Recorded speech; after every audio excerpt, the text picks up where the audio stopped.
Hello everybody, welcome to another lecture on ecology and the theory of evolution. In this lecture we are going to extend our previous models of selection to the case where we have frequency-dependent selection. So the fitness of our species A and species B is not any longer a fixed value, but it depends on the state of the population. So to be more explicit, the fitness of species A depends on how many, in relative terms, how many organisms of species A are in our system and how many of species B. And of course this is a way to make our model more realistic, and in fact frequency-dependent selection is also the basic idea of what is now called evolutionary game dynamics, where you look at the theory of evolution from a game theoretic perspective. And we're going to go that route in upcoming lectures. So what we look at here now is the basic model of frequency-dependent selection. So again, we have two species, species A and species B, and again, we talk about relative abundances. The relative abundance of species A, relative abundances are also called frequencies, remember. The relative abundance of species X is called, of species A is called X, and of species B is called 1 minus X. So we have this equation, x plus 1 minus x is of course 1. So as we have seen previously, the frequencies of course add up to 1, which is pretty much the definition of these relative abundances. So now let's have a first look at our model. We say that the time derivative of the relative abundance of x is given by x times the difference between the fitness of A, which is now a function of x minus the average fitness. Remember, the average fitness is this sum, x times f of A plus 1 minus x f of B. So you might say that this fitness of A should really depend on both x and 1 minus x, but of course at the moment you give me x, I give you 1 minus x, so this is really a function that depends on one variable, namely x. And similarly, the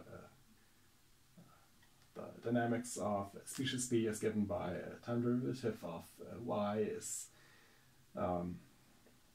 y times f of b of x minus the average fitness. And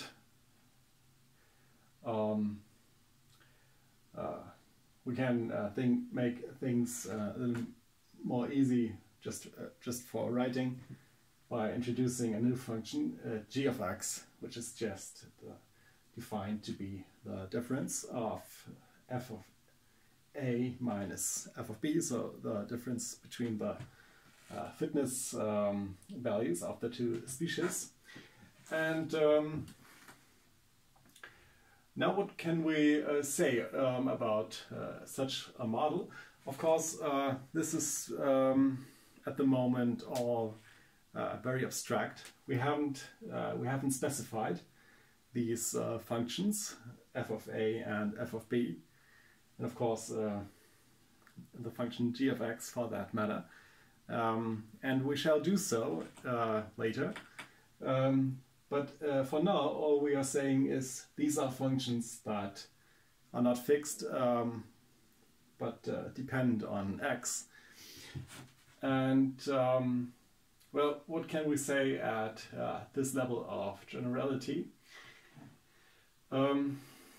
Well, let's look at this picture here. So here we have the state of our system. The state of our system is given as usual by x, by the frequency of x, because once you have the frequency frequency x, which is the relative abundance of a, because once you have the relative abundance of a, using this fact that the frequencies add up to 1, you have the frequency of b, so the state of our system is given by x. So we're really talking about a one-dimensional system, which is good because at first this looks two-dimensional, having x and y, but using what I have just said, we can reduce the problem to a one-dimensional system. And now, if we draw such, so on the y-axis, we draw the function g of x, which is, remember, the difference in fitness values. So there might be an arbitrary number of such functions. This one, this red one I have picked here is just an example to illustrate some properties these functions might have, and also to illustrate their significance, because look, I have just said that we can reduce this two-dimensional system to a one-dimensional system using this fact that x plus 1 minus x adds up to 1, and this means that this two-dimensional system gets reduced to this one-dimensional equation, which you just get by plugging in 1 minus x for y. Remember we have y in here. Oh, sorry, I should have written y, of course, here. Remember there's a y in here, and if you plug in 1 minus x for that, you will find that this system of equations reduces to this equation. And now this equation governs the evolution of our system. And well, what can we say about it? First thing we see is that, of course, 0 is a fixed value. I mean a fixed point, because if you plug in 0 here, you get 0 times anything, which is still 0, so the time derivative of x is 0. So if you start with no a at all, you will stay that way. The system will stay in a state where we have only b, only species b, and this is of course what is to be expected, since after all we're not modeling mutation here or migration or anything that might introduce B from not having might introduce A from not having A. So so if x is 0, x stays 0, x is a fixed point, and the other way around is also true for this point, for 1. If x is 1, which means that 1 minus x is 0, because b is 0, then this also this time derivative of x is also 0. So so again we have a fixed point, and these are, of course, these might not be all fixed points, because every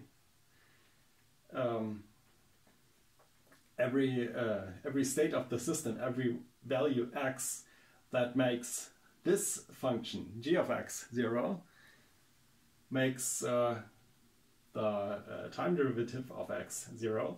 So for every 0 of this function g of x, we also get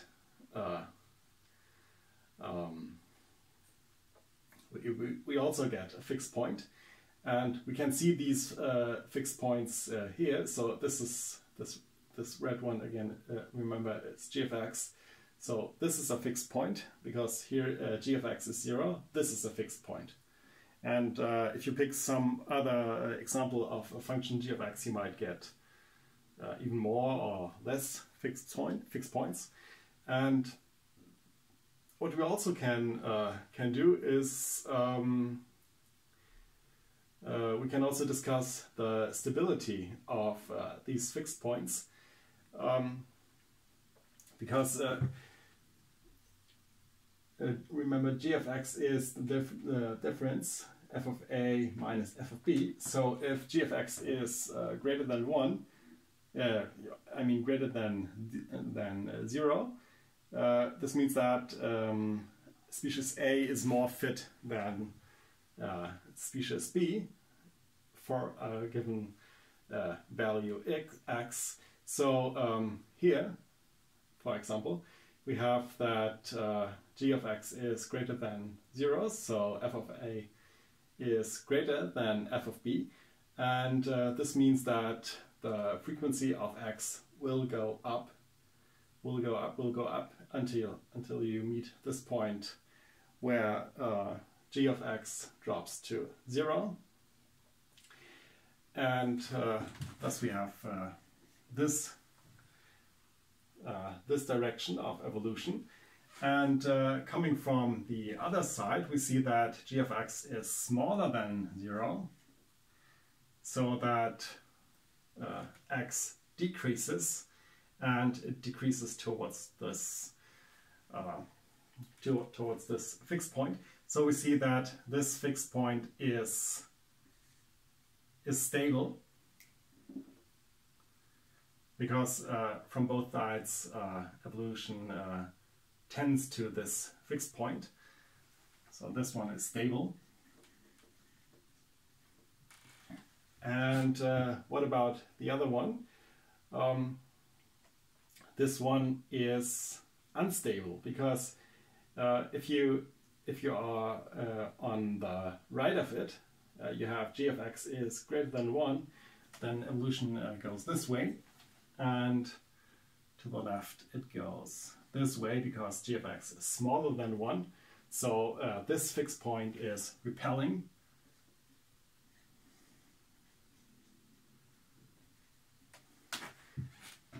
Which means that no matter how small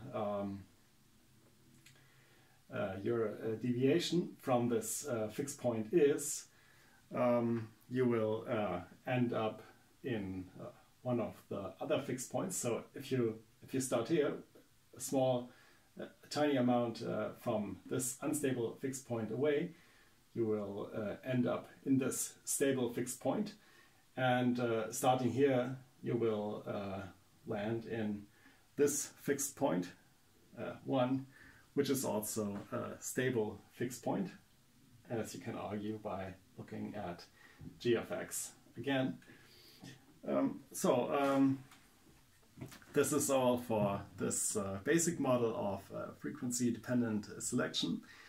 What we're going to do in upcoming lectures is we're going to use this model to introduce the concepts of evolutionary game theory. And this means that in particular we will talk about how to really define these functions f of b and f of a, and this is so, and we will talk about evolutionary stable strategies and so on. So this is the plan for the future. For now, thank you for watching. See you next time.